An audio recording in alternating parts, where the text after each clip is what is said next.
Би амьдралынхаа хамгийн утгагүй мөчийг ярьж өгөх үү? За тэгээ. Маш зовлонтой. Зөв шийдвэр байдаггүй мөчийг. 27 бомбын гэрээгээр Хабуул хаантай Алтан улс явчаад тэндээ үхэнгэн алдаж гэртэн харж гэрийгээ дэврэх тэрэл мөрөөдлөөр амьд үлдэж 3 жилийн дараа гэртэн ирвэ. Энэ 3 жилийн хугацаанд баяр баясгалангаар тайгаар гэргийн минь намайг тэрнэ гэдэг мөрөөдөл, хүсэл, тэмүүлэл намайг амьд байлгаж байсан. Тэгээд тэрийг авсан гэж бодож байна уу? Үгүй. Миний эхнэр өөр хүнтэй суудсан байсан. Намайг альцхийн оршуулаа тайлга тахилгын тоонд бүртгэж гисэн. Юу вэ? Юу болчихваа юм чинь? Би энийг ярих дургүй. Яагаад гэвэл миний амьдралын хамгийн утгагүй мөч тэнд байдаг учраас. Яста сайн нуусан байна бурлаа. Энэ олон жил бид дөрөв их нэртэйг жаргаад байсан гэж бодсон чи юу вэ? Ямар би тэр үед бусад их нэрээ аваагүй байсан. Намайг үлдээхэд миний гэргийн миний 5 хүүхэдтэй, миний эд хөрөнгөтэй. Тэгээд би зүрхий гээд Элдэн хөлт Баатрин охин дээр хонхтонд гэргийгэн аюулгүй байхын төлөө үлдээгээд за тэгээд Алтан улс руу явсан байдгийн хааныган дагаад. Тэгээ ярихэд миний гэргийн 7 хүүхэдтэй, миний 5 өөр хүний 2 тэгээд өөр хүнтэй шуудчихсан байсан.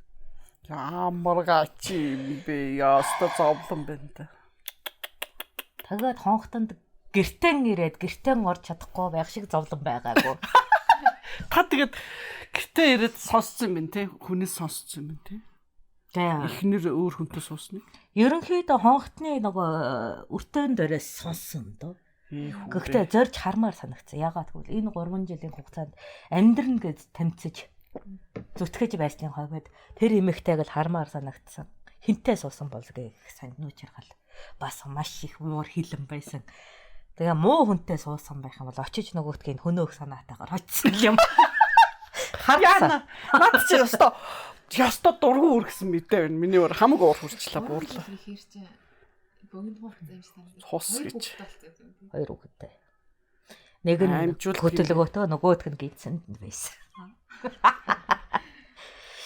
Муухай. Яста муухай юм байна. Яг амьд үлдэсний дараа ийм юм авах маш муухай байдаг. Тийм байна. Энэ манай зовлондны одоо юу н харилцаа биш гэр бүлийн зовлонд дээр ирлээ цус гэж уур хүрчлээ.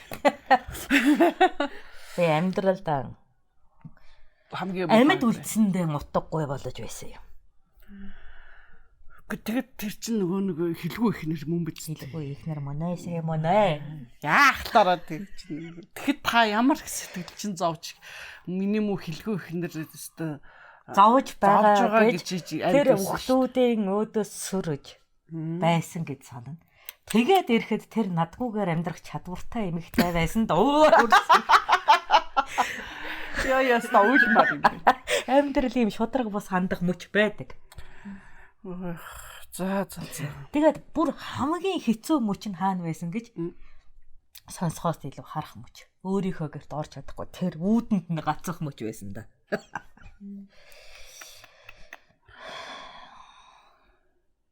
Тэ одоо яан гэсэн үг. Очлоо. Эхнэр таныг харахлаар очих уу? Эсвэл сүнс байна гэж ингэж бодох уу? Эсвэл айц хтаах уу? Миний ууган хүүхдүүд нөгөө хамт өсөөгөөж тоглож наадаж байсан хүүхдүүд. Эцгэнгээд тэрч авч хуйлж байсан. Багчууд маань намайг танихгүй байсан. Эхнэр минь надаас зүгтаас.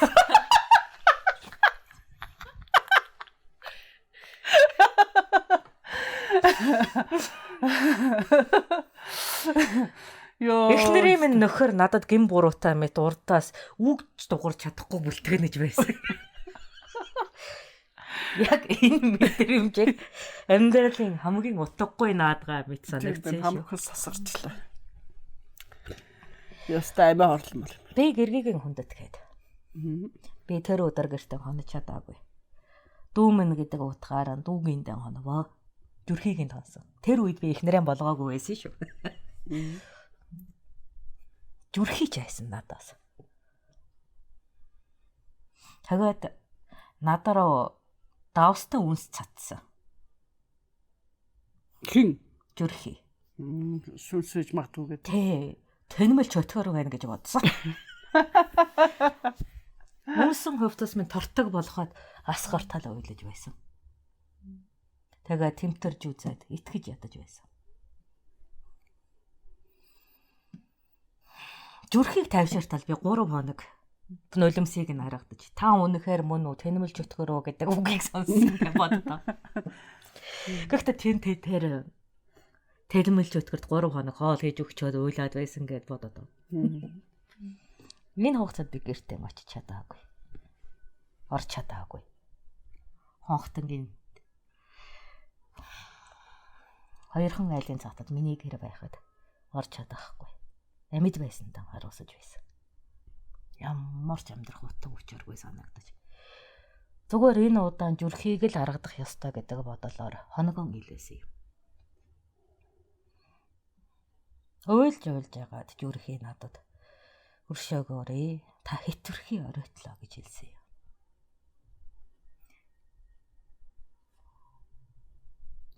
Намайг нөгчөөснөөс 6 сарын дараа зүрхий загинсаар агаад тэр хүнтэй миний ихнэрийг суулгачихсан байсан. Өөрөө юу? Яагаад гэвэл хагцлаас хурдан ангиж ирэх арга нь түшгээ хурдан олох та байдаг. Тэгж байж л тэр үед эмэгтэйчүүд амьдардаг учраас. Зүрхий үр хүүхдүүдийн минь гэргийг минь бодсон доо. Хайрлсан да. Амьд үлдэхийг амьдрахыг эрхэмлэхтэй. Тийм ятгалгыг өргөсөн. Гэтэл би амьд байгаа нь зүрхийд маш хэцүү байсан. Миний өмнө буруу хүлээж, гэм хүлээж итгэл алдаа байна гэж хэлсэн юм. Би одоо танд алдаагаа яаж засгааж мэдэхгүй байна. Яг энэ сэтгэлийн их хэмнэлийг таныг эргэж идэлж буй биз. Зүхэх ёстой зүйлийг мэдэхгүй байна. Бид таныг оршуулчихсан. 2 жил тайлга тахилаханд өргөчихсөн. Мартахыг хичээж байсан гэтэл та ороод ирлээ. Та оройтсон чинь буруу гэж хэлсэн юм. Гэтэл би нутагтаа ирж чадахгүй. Арга сам хайсаар байгаад идэ удсан байна. Хичээнэн оюун ухаанаараа тунгаагаад зөв засгаан бодоод, соёлоон бодоод, амьдралаа бодоод гаргасан шийдвэр нь зөв гэж бодож байгаа хэрнээ гадуурхагдаж байгаа өөрийгөө төвчихгүй байсан юм. Би өвчгсөн байх ёстой гэдэгтээ нэвлэрч чадахгүй байв. Иймэрхүү зүйлд засаг байхгүй төрөөн хүртэл үзэн ядчих. Асуух хүнгүй, ийм зовлон хүн туулаагүй гэж бодохоор амьдрал нь ямар гажуу шугамар нь алхах чаваа гэж бусад чиг байж чадаагүй дан. Өөрөө л дотроо зовхоос өөр юу ч хийж чадахгүй байсан юм.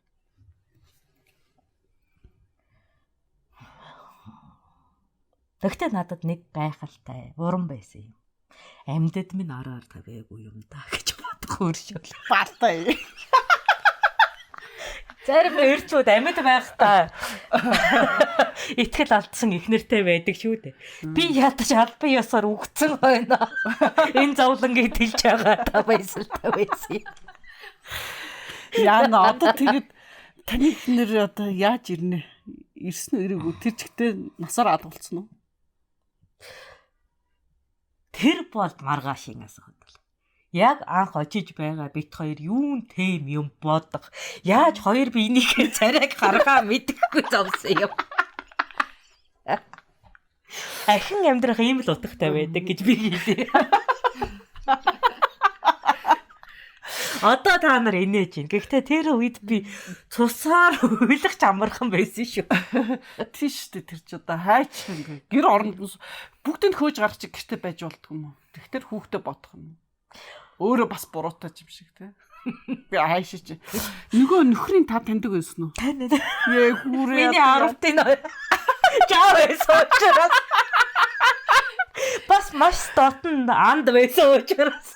Ээ хүрээ одоо яана. Бас би түүнийг намайг өглөө миний ихнэрийг авч халамжлаарэ гэж хэлчихсэн учраас. Өөрөө юу? Тий.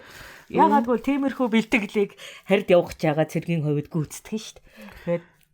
Тэгээд өөрийнхөө хэлсэн бүхэнд харамсахаас өөр юу ч байгаагүй.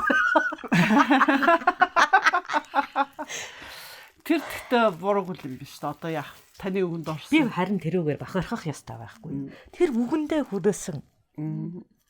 Хоёр хүүхэд чи. Яг миний эхнэрийг халамжлах биш авц суусан болохоос биш. Би уул нь бол нөгөө бүлийнхээ хажууд авч яваад нөгөө ганц бие эмэгтэйчүүдийг авах тушиг ясгаар түшээрээ гэсэн санаатай хэлсэн ч гэсэн мөвөртөө оруулж байгаа. Хэд ихнэр нэсэн тэр хүнээ? Тэр хүний 3 дахь эхнэр миний анхны эхнэр. Бон яана. Бүр асуудал. За тэгээд бурхан минь. Очсноос 5 гаригийн дараа миний эхнэрийг авч суусан миний жаанд. Энэ ёстой удахгүй. Эрээд гэргийг авах уу? Би танд буцаагаад эд хөрөнгөтэй өр хүүхэдтэй чинь бүгдийг нөгөө өгч болно. Ягаад гэвэл энэ би танд итгэж биширч хайрлаж хүндэлж байсан учраас миний гаргасан шийдвэр учраас би эргүүлж болно гэж хэлсэн юм. Гайхалтай ирхэн. Гэхдээ надад асуудал байна. Миний 2 хүүхдийг хоёулаа яах вэ гэдэг асуудал.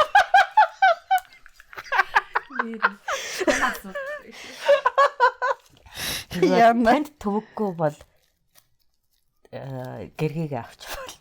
Гэхдээ таны энэ баргар царайг хараад гэргийг авахгүй байсан ч би тэжээж чадна гэдэг үг. Ер нь бол өгмөөргүй байна гэдэг үгийг маш олон удаа давтан хэлэж байсан. Тэгээд ерөнхийдөө та шинэ ихнэр аваад шинээр амьдрал зохиож би энэ үгээр үргэлжлэе. Тэгээд хэцүү нэ би таны гэргээд үнэхээр их сэтгэлэн зориулж халамжийг хүртсэн учраас энэ амьдралаас хагцмааргүй байна. Тиймээс үгснээрээ та асуудлаа шийдээд өгөөч гэдэг.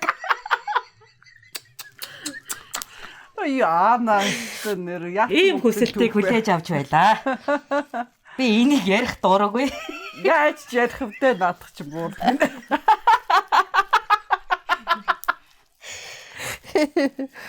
Янз сам нуус юмс өстө.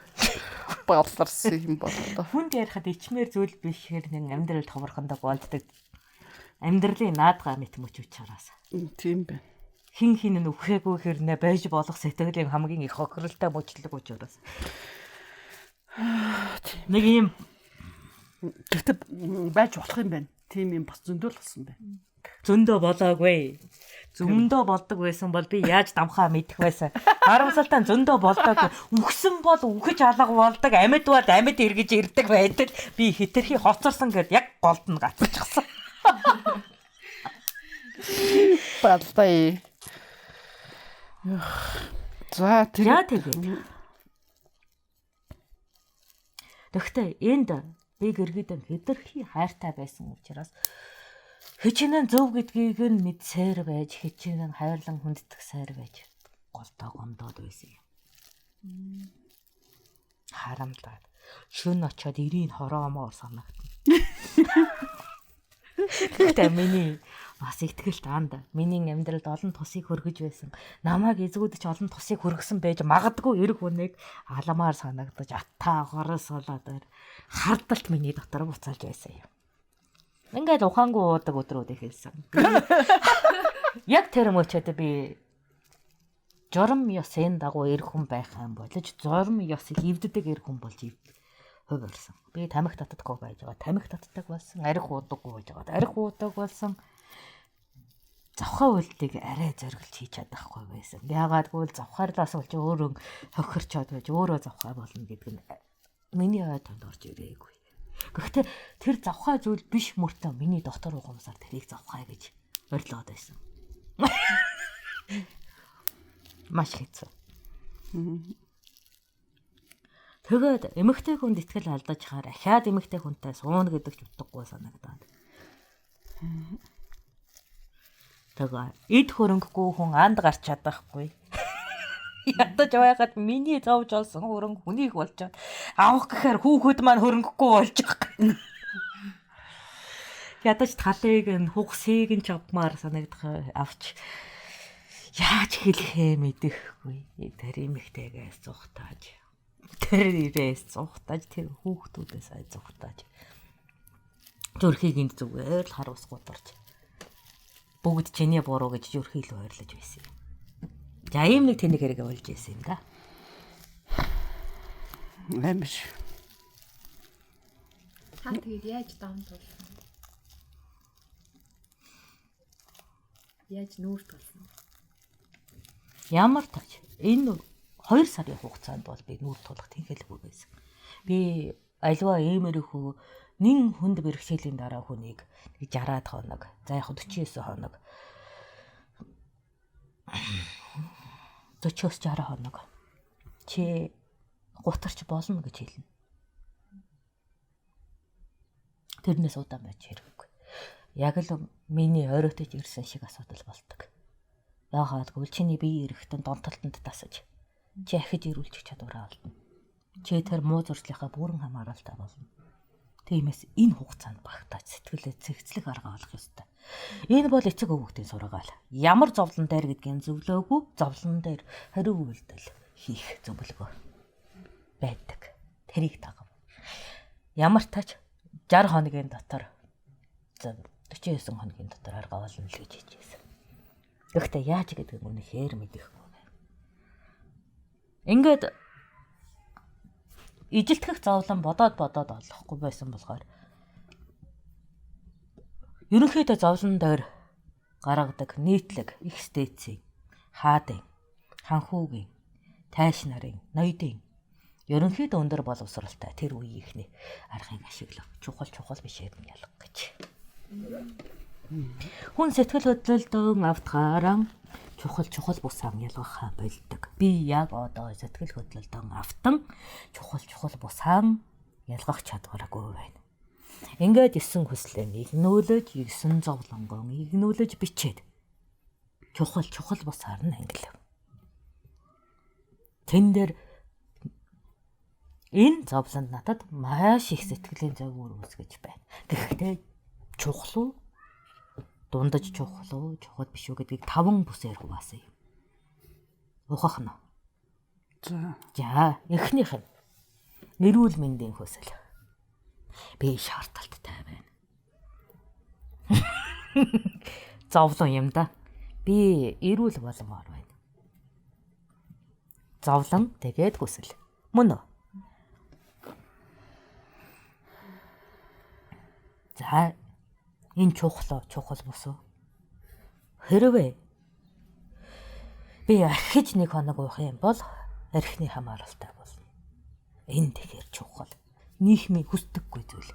Маш чухал. Одоо боль гэж өөртөө бичв. Би ч хүсэхгүй. Эрүүл сарвал сэтгэлийн тэнхээтэйгээ би хүсэхгүй архичин байхыг. Сэтгэлийн шарахтай би хүсэж байгаа. Эрүүл сарвал би хүсэхгүй гэдгээ өөртөө тэр өдөржингөө хэлсэн юм.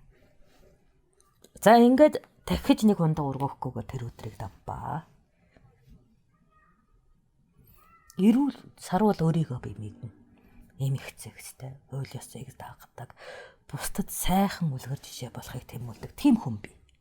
Энийг би өөрөө бүтээж энүүгээрээ би амьдардаг. Энэ бол би. Одоогийн би бол сэтгэлийн шархаа халуун болгож гаргаж байгаа ууртай би. Энэ бол миний төр үзэгдэл. Би мөн хэрнээ миний төр үзэгдэл.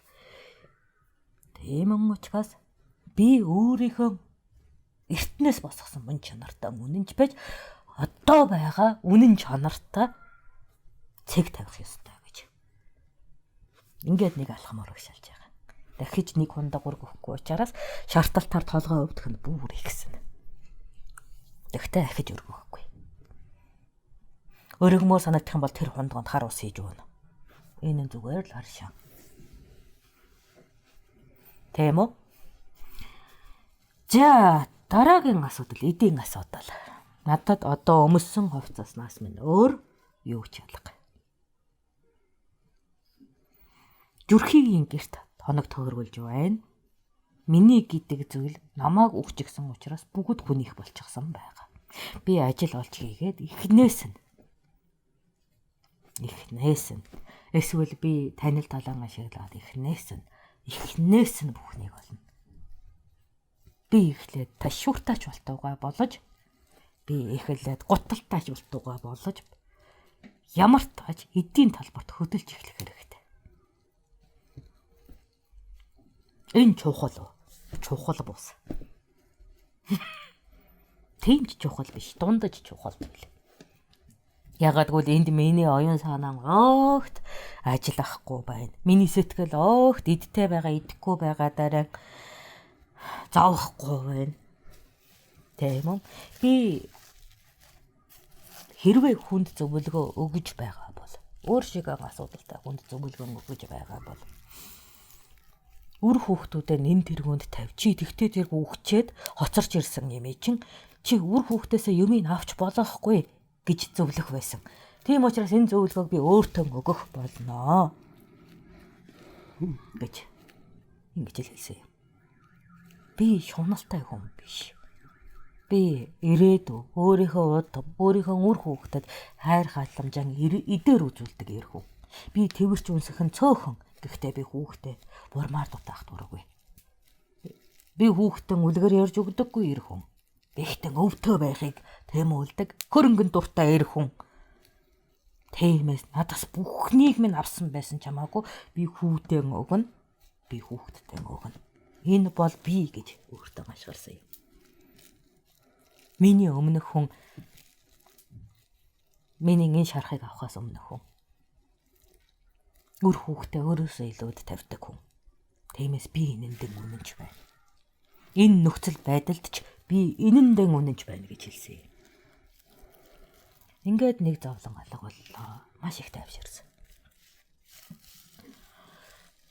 3 дахь хоног боловсролын хүсэл. Би тэнэгдэн алдваа. Ийм хууль байдаггүй юм уу? Судлах хэрэгтэй. Би бүх хуулийг мэддэг нь биш шүү дээ. Би бүх түүхийг мэддэг нь биш. Би бүх үлгэрийг мэддэг нь биш. Би бүх хүнийг таньдаг нь биш. Ийм асуудал надаас өөр нэг хүн ядаж мянган жил нэг удаа тохиолдож л таараа. Тэрэнд энэ явдлыг хэлж өгөндөө. Тиймээс үлгэр болгон бич тавгаа гэд зүрхийг бас цаас бэхгүйсэн юм. Тэгсэн чинь тэр учраагүй энэснэ. Та мөндөө миний бахархалтах.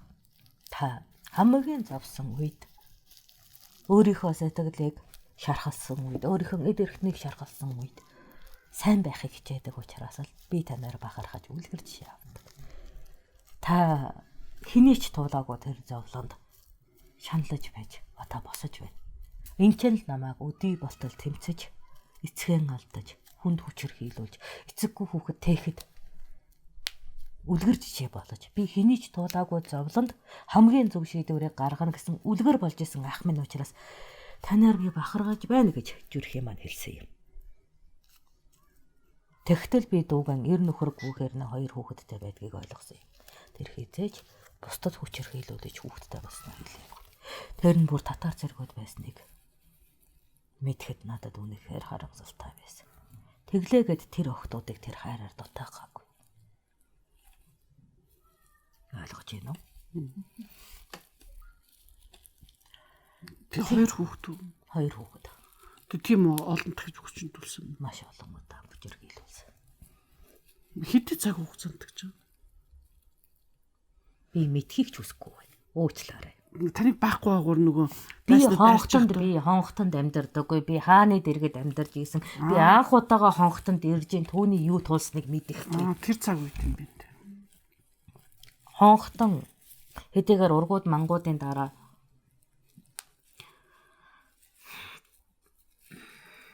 татаруудтай уулзаж болдог ч гэсэн тий. татарууд энэ хугацаанд тоогоо томшгүй улан одоо хонхтнлууд байсан. Ялангуяа 80 мянгатын энэ дайлан давааны дайн дээр татарууд өргөж аргэр сүйдэлж огт хүүхдүүдийг хүчирхийлж ирсэн нөгөө. Тэднэрийн аль нэг нь байх бөгөөд би нарийн мэдих тусман айн. Тиймээс би мэдхийг хүсэхгүй байна. Тиймээс би зүрхийгээс асуухгүй. Асуугаагүй учраас одоо мэддэхгүй. Тэр үедээ тийм байсан юм аа. Уучлаарай. Нүүр тулгархаас айсдаг юм аа. Нарийн мэдэд хэрэггүй. Зүгээр тэрний дараа энэ үйл явдлыг хүлээн аваад дараа нь яаж энийг хүлээн зөвшөөрөөд амьдрахаа бодсноо дээр энэ миний үзэл бодол. Намайг ингийн үзэл бодолтой болгож өсгсөн. Тиймээс би зарим хэрэгийг яаж үлдэгдсэнийг мэдэхгүй. Мэдхийг ч хүсэхгүй. Гэхдээ тэр зовлон үүрээд цааш яаж амьдрахыг боддог хүн. Би яаж нүдэн сохлуулснаа боддоггүй. Тэр хиний буруу бас би тэрнээс яаж сэргээснийг бодоод хэрэг байхгүй. Ягаад гэвэл би нэгэнд сохорж байсан. Тиймээс би сохроор яаж амьдрах вэ гэж бодсон. Би эхнэр маань тосно гэж найдаж байсан.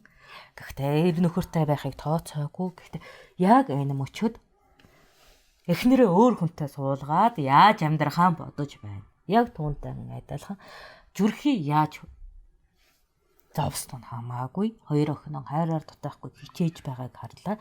Тиймээс цаашаад яаж хамгаалахаа л бодно. Мөн өнгөрсөн түүх нь гарч ирэхэд хамгаалж чадаагүй өнгөрсөн цаг үеийнхэн өөрийг зүхэхийн оронд одоо яаж хамгаалах вэ гэдгээ л бодно. Өнгөрснийг уудаалах нь өнгөрснийг засна гэсэн үг биш. Тиймээс өнгөрсөнд болсныг ойлгох гэж бодохын оронд маргааш яахаа бодох цаг хугацааг илүү урт байлгасан нь. Яагаад гэвэл тэр болчихсон. Бид нар тэр үйл явдлыг болсныг үнэнээр хүлээн зөвшөөрж, үгүйсгэж сэтгэлээ шаналгаж, үш санаадч аль нь ч нэмэргүй. Гол нь дараа буюу маргааш өнгөрсөнтэй яаж холбогдож, яаж зөв зам, зөв үр дүн, зөв хишиг, зөв нийгмийн үзэгдэл рүү тэмүүлэх вэ гэдгийг бодоход илүү их цаг хугацааг зарцуулж яаж болсон бэ биш яаж амьдрах вэ гэдгийг тунгаахан дээр энэ нь баг өвдөгдөг сэтгэлийг тэгдэг гэж хаяад тэр үр дүнд оновчтой шийдвэр гаргах нь баг өвдөгдөг. Энэ нь шантаршгүй байхын мөн чанар нь шантрахшгүй байхын цан чанар нь. Охончтой юу? За тэгээд яг энэ үзэл бодлоор манай ихнэр яаж яваад хүнтэй суусан нь хамаагүй. Би энэ хүү гэр бүлтэй цаашаад ямар харилцаатай байх вэ? Одоо яг ийм асуултанд хамгийн дургүй байгаа асуултаас хамгийн дуртай байгаа асуулт хүртлээр эгнүүлэн бичнэ. Хамгийн дургүй байгаа асуудал би хонхтноос зайлаж тайлга ёстол минь үргэлжилж би үхэн. Энийг би мэдээгүй байсан тэр цаг үелөө бусдыг чөлөөлнө. Энийг би хамгийн их хүсэхгүй байна. Гэхдээ энэ байж болох маргааш. Охомчтой байна. Дараагийнх нь би эхнэрэн очиод шууд булааж авна. Тэгээд энэ дээр хид хідэн салаам учир гарна. Яагаад гэвэл эхнэрийн хариу үйлдэл, эр нөхрийн хариу үйлдэл, хүүхдийн хариу үйлдэл, зүрхийн хариу үйлдэл бүгдийг нь бичнэ. Яа. Ингэж тооцох хэрэгтэй байдаг. За, очоод зодон хийн. Энэ миний хариу үйлдэл. Энд нийтийн гаргах хариу үйлдэл. Эхнэр болооч гэсэн байдлаар намайг өгзөрч гэрээсэн хөөж гаргана. Айж болмагдан бит хоёрыг ширтэн сууна. Ашгүйдаа гэд миний өвөртөө ирнэ. За, эр нөхрийн хариу үйлдэл. Зодон хийхээс өмнө миний эхнэрийг өгнө. Зодолтод хуурмагаар ялагдаж миний эхнэрийг өгнө. Зодолтод жинхнээсээ ялагдаж миний эхнэрийг өгнө. Би яагаад дандаа эхнэрээ авах гээд байгаа юм бол миний эхнэрийг өгөхгүй гэдэг шийдвэрийг дараад нь гэж. Би яадагдана. Би өшөглүүдээд гэрээс нь хөөгдөн. Би өөрийнхөө гэрээс өөрөө өшөглүүлэн хөөгдөн. Энэ маш хэцүү. Гэхдээ өөрийнхөө хүсгүй байгаа хариуг ч мэдэж байх хэрэгтэй. За зүрхийн хариун үйлдэл. Намайг уурлан оройход ахыгаан бодоод миний талбарч хамтран зодтолдно. Өөрийнхөө шийдвэрийг өмөрч тэрний талбарч надтай зодтолдно.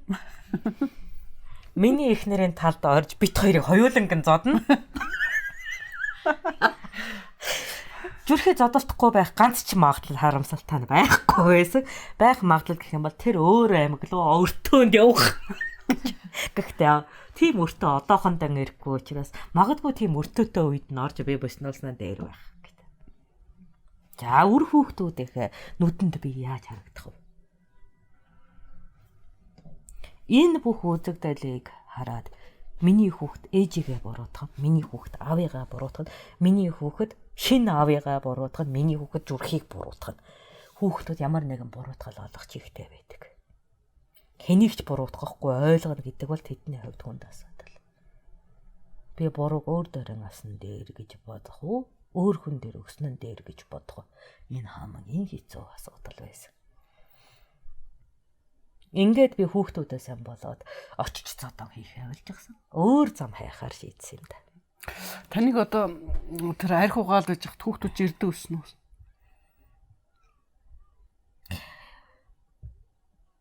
Тэр гэрийн шин хэрэгтэй нөхөр гэрийн эзэн ямарваа асуудлаас дайж явах илүү тийм аюулгүй байдлыг эрхэмлэгч занчууд нартай учраас миний хүүхдүүдийг над дээр ирүүлээгүй. Надад цаг хугацаа өгч байсан. Нөгөөтэйгөр надаас айж миний хүүхдүүдийг над руу явуулахгүй байсан. Ямар ч хариу байсан хамаагүй би хүүхдтэйгээ уулзаагүй. Эсвэл зүрхий бид майг хүүхдтэйгээ уулзахаас хамгаалж байсан. Ямар тач хонхтон нийтээрээ миний хүүхдтийг надаас хамгаалсан. Яагаад гэвэл би тэднийг аваад хаан өргөөлө зүхтаач ч магадгүй. Ээжээс нь салгах шийдвэр гаргана. Ядаж нэгийг нь чамаагүй. Гэхдээ би яг тийм сэтгэл хөдлөлтөд гүн автах юм бол үр хүүхэдтэй юуг сайн, юуг муу гэдгийг яг одоогийн шөрээн дээр гаргаад бодож байсан шиг гаргаагүй хариу үйлдэл учраас би хохирлыг нь дараа нь сэтгэлдээ шарах болгож хүлээж авна. Хохиролтойгоо нүүр тулж чадахгүй. Тэрийг мэдэж байсан учраас зүрхий байна уу, тэр гэрийн эзэн байна уу, миний хуучин эсвэл шин ирээдүйн байна уу, өнгөрснөө байна уу, магадгүй эхнэр намайг мэддгийн хувьд намайг буруу үйлдэл гаргахаас сэргийлж цаг хугацаа хожиж өгсөн. Гэхдээ надад ямар нэгэн ухаангүй үйлдэлээр уулзуулахгүй гэсэн хэрэг бол биш. Би энэнд бат итгэлтэй байна. Ягаад гэвэл шууд уулзуулахгүй байсан бол анх ирэхэд намайг л уулзуулахгүй. Уулзуулсан хэрнээ дараа нь бодилж байхад үр хүүхдийг намайг тийм муу байдлаар хараасаа гэдгийг хүсэхгүй. Би өөрөө хүсэхгүйг мэдэх учраас тэд миний дөрөтлөн үед миний хүүхдийн ухааныг хамгаалж байсан юм. Эхнэр чи ер нь ирээгүй. Тэгэл цухтагаад л асаал болсон. Ирсэн байсан ч би анзаархааргүй байсан нэг үнэн мөчи. Тэ санан зовондоо бас яана энэ архичин болоод бүр сэтгэлээр унчлаа гэдэг. Гэхдээ түүний шаналлыг би мэдэхгүй. Тэр ярьдаг хүн биш. Тэр дотороо л уйлдаг. Түүний шанал үйлдэл дээр нэлэрдэг. Гэхдээ тэрийг нь хүмүүс анзаарах таамуу. Тийм л учраас би нэмэгтэйг хамгаалахын тулд амьд үлдчихэд хаягдчаад гонсраад сууж байна. Чамд ямар санагдаж байна амьдралын зугаа? Ямар ч юм дээ. Айгүй хэцүү асуудал шүү дээ. Ер нь бол хүүхдүүдээ л их бодох хэрэгтэй юм даа л гэж бодож байна. Тэгээд энэ хүүхдүүд дээр хичнээн дээр үеэсэн гэсэн хүүхдүүдээ ямар сайн хамгаалдаг гэсэн юм бэ? Энэ нь би. Ухаантай гэсэн байна гэж. Өөрөөр хэлбэл овоо өөрийгөө овоо болгож өсгөхдөө ийм хүн болгож өсгсөн. Ингэж өсгөхгүй хүмүүс байдаг. Бүгд бол биш. Энэ бол овоо өөрийгөө ирээдүйд өсгөхдөө олж авсан зан чанар юм. өөрөөсөн илүү ирээдүйд үр хүүхэд ер нь хүний үр гэдэг зүйлийг гар бол угсаа шашин шүтэлэг өвчин зовлон эс хамаараа тайрлах сэтгэлтэйгээр өсөсөн. Тийм учраас би тэр зан чанартаа үнэнч намайг мэддэг хүмүүс тэр зан чанарт минь үнэнч амьдардаг юм. Ухах нь. Тэр их гоё зан чанар байна шүү. Ер нь бол одоо бол нэлийн асуудал болчиход байгаа. Хүүхдүүдэд бодохгүй л хүүхдүүдэд бододгүй зүйл зүрхий дээр тохиолдсон л байгаа байд. Тэр хинтэйхэн тэр эмэгтэй хэр зав эс хамаарал хоёлын шинжтэй үйл хийгээд тэр эмэгтэйч тэр хүүхдүүдийг чохроосон үзэгдэл байна. Яг дэрэгдэн байна. Тийм байсан. Чи энийг сонсохыг хүсэхгүй байна. Чи миний зан чанарыг тодолж байна. Энэ чи өөрөө сайн гэсэн зүйлээ ялгаж муу гэсэн зүйлээ тунгааж байна. Энэ чинь л чи маргааш ямар хүн болгох вэ? Өөртөө сэлж байгаа зан чанар чинь шүү дээ. Ухамжтай. Энэ чамайг ирээдүйн тэр өнөөдрийн бий болгож байдаг. Ухамжтай юу? Энд урт наслах богино наслах нь хамаагүй. Чи энэ үзэл бодол энэ сэтгэл үүнээс ирж өдөр болгон зовох жаргахаа сонгоно. Ухамжтай юу? Аваа бол өөрийгөө хохироогоо одоо чамаагүй хүүхэд гэдэг сэдвт үнэнч байхыг хичээдэг. Сэтгэлийн энэ булангараараа ямар нэгэн шийдвэр гаргахаас татгалцдаг хүн. Ингэж л өөрийгөө өсгөж байгаа юм. Яагаад гэвэл миний бусдаар өсгөлдөг нас дуусаж, идэр гэдэг нас эхлэж, би өөрөө өөрийгөө өсгөдөг болсон. Энтэй хамаатайгаар би өөрөө өөртөө ямар зан чанар байхыг сонгож, бүтээж, ямар зан чанар байхыг устгаж, дарж байх. Тэр насн дээр эрдэнэтэй хамаатай юм. 10 настай цагаан хүү, сохор хүү бол юм ярихгүй. Альцгийн эцэг болоод гэр голомтын эзэн болчихсон. Бусдын өмнө хариуцлага хүлээхийг оролдож байгаа хүний хувьд иймэрхүү амьдралын туршлага сууж байгаа юм л да. Ухамжтай юу? Энийг бодохгүй хүн ад жаргалтай амьдрах тухай төсөөлөд хэрэггүй. Сонголт хийж байгаа цагт л тэр сонголтонд хэрэг сэтгэл гаргаж байгаагаа мэдэж байгаагийн хувьд л тэр сэтгэлд мэдрэгддэг зовлон болоод жаргалыг хүн таньдаг. Ухамжтай. За амс хий. Тэгээ дараа нь юу болсныг үргэлжлүүлэн ярина. Одоохондоо амс хий. Ямар тач энэ бантанг та нар сайн бодоо. Юу өстэй аимшигтай бантан байна. Толгой хөвтчлээ. Яана яасан гэсэн өмнөөс нь өөр санаа зовчлаа. За зөв тав.